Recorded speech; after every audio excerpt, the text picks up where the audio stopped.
organic, unpredictable, unknown, lovely, beautiful, a sense of fulfillment. This is part of the pleasures of life and not the chores of life.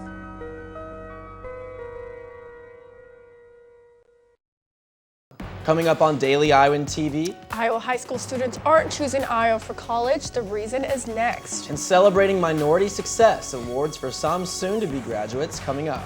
And in sports, we recap Iowa's softball season and see what's in store for the Hawkeyes this summer. It's all coming your way at the top of the hour. Daily Iowan TV starts now.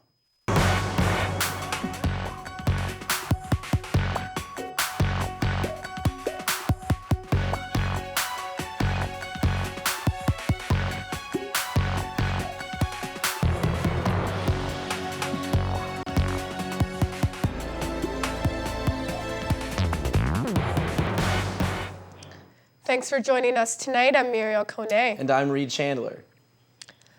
A funding switch is expected for graduate and professional schools at Iowa's 3 regent universities. The proposal by the 4-member Revenue Task Force would recommend a more competitive model of funding, so they will base 60% of state allocations on enrollment of Iowa residents and 40% on educational outcomes of the university. In an interview with the Daily Iowan, President Sally Mason said she plans to speak with the regents leading up to the meeting and will continue to work through the future recommendations. The full proposal will be presented at the Board of Regents meeting on June 4th. The UI is not welcoming to prospective students from Iowa compared to the other 2 state universities. This means fewer high school students are choosing to come here for college. Iowa Board of Regents President Bruce Rastetter made the comments on Wednesday to the University of Iowa Staff Council. And we're saying farewell to another senior class at the UI this weekend. When they came here, there were about 4,557 students, and about 70% of those students continue their education here. We wanted to take a look at this batch of seniors. A little over half of those students are originally from Iowa, but 227 students are from outside the United States. Statistics on the 2014 graduation rates are not yet available for the class, but about 51% of students graduated on time in 2013. If this pattern continues, the same number can be projected for this year's class. Well, one thing I think students don't think about is it's not just the extra year of tuition you're paying, it's also the opportunity loss of getting into the workforce another year earlier. We wish those graduating the best of success and hope. Your time at the UI has been memorable. And with graduation only 1 day away, the UI community came together this afternoon to celebrate the graduation of students involved in the Center for Diversity and Enrichment. The event started in 1990 and recognizes student achievement and excellence. This event is to recognize the students who use the services of the Center for Diversity and Enrichment and to recognize their academic accomplishments as well as their service accomplishments over the past year. An event like this is a great way to end 4 years here. I get to see the peers that I came in with and also a lot of the advisors and people that have helped support me throughout these 4 years. The event kicked off with a reception and was followed by a graduation ceremony featuring speeches from President Sally Mason and a UI alum keynote speaker. An Iowa City business closed its doors for good today. Chiba Hut, a marijuana-themed sub sandwich shop, encountered a tough market in Iowa City after it opened in 2011. Iowa City's Chiba Hut belongs to a corporate chain and performed the worst out of the 15 others nationwide. Bad business leaves a local man facing felony charges. Police accuse 20-year-old Indigo Nadler of credit card theft. Nadler faces 25 counts of unauthorized use of a credit card and second-degree theft. A police complaint said Nadler completed 25 transactions, resulting in another man to lose $1,592. And there's been a 12% drop in overall drought conditions in the state of Iowa. And yeah, this is a result of heavy rain recently, according to the National Drought Mitigation Center. The report also notes that drenching rains led to significant improvements for areas not just here in Iowa, but also in nearby Nebraska. And I know farmers must be happy about these recent reports, but I still want some sunshine, Reed. I know, Muriel, especially with graduation this weekend, I want my party to have some sunshine out there. So let's toss it over to our own Nick Fisher in the weather studio and see what we can expect. Nick? Thanks, guys. For the last day of finals week, we can expect partly cloudy skies and a temperature of 46 degrees. The partly cloudy skies will stick around into the afternoon with a high of 55. In the evening, the temperature will fall off just a bit to a high of 48. Looking into the rest of the weekend, graduation day for UI seniors will feature clear skies and a high of 63 degrees. Sunday, the sun will be out once again with an expected high of 68. Monday, the temperature will creep up into the low 70s with a 40% chance of rain. Tuesday will bring us overcast skies with highs in the upper 70s, and on Wednesday, partly cloudy skies will produce highs in the low 80s. That's all I have for you tonight. Reed and Muriel, back to you. And now it's time for this week's edition of Spotlight Iowa City. And we have our own Megan Horhan with us with the story. Megan?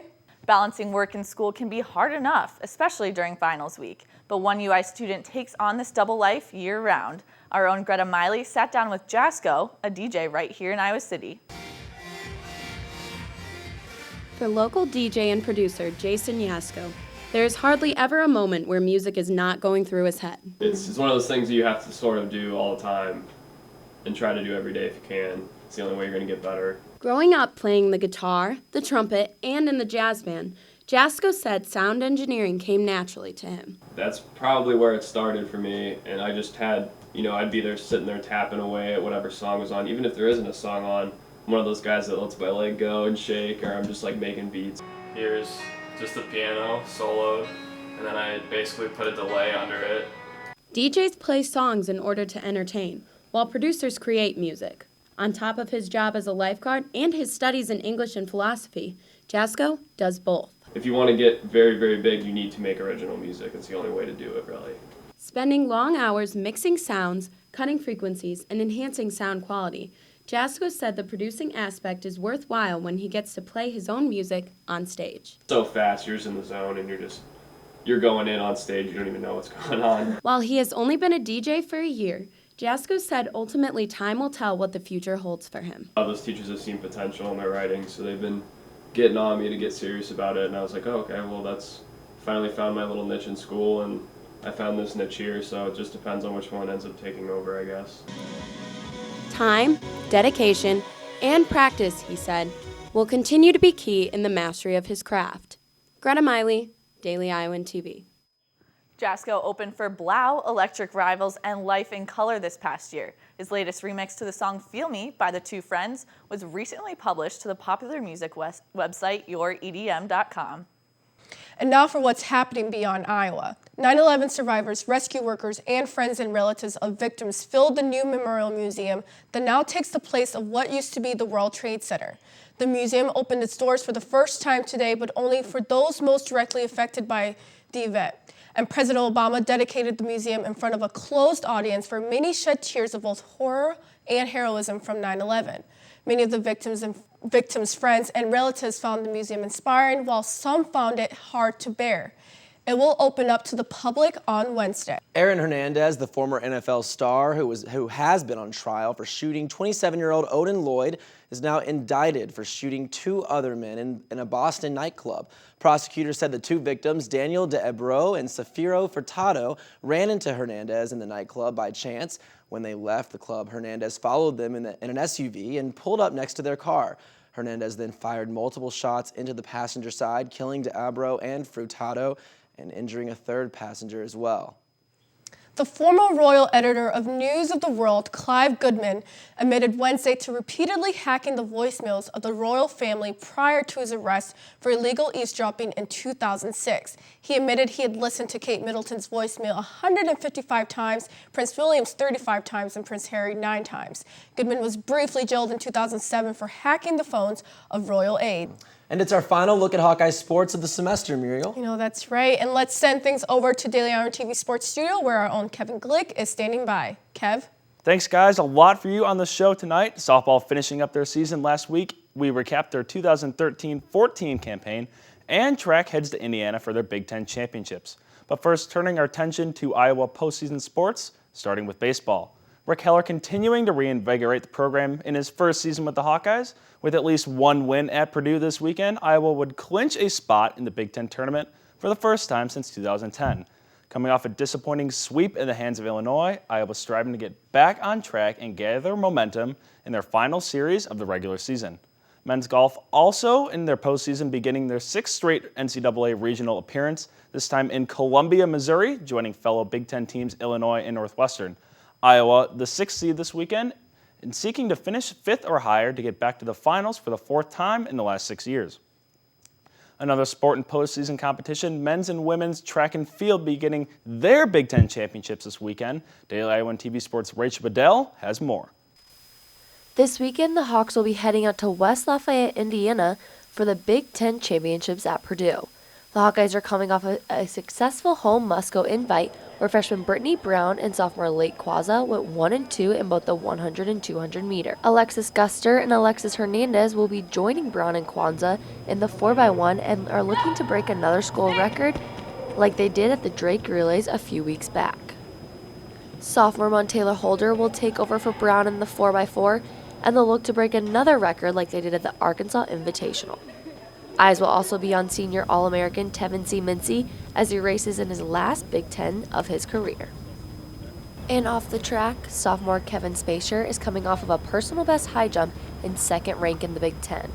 And in the sand, junior Babatana Mosu and sophomore Clevin Delaney ranked second and third in the Big Ten triple jump.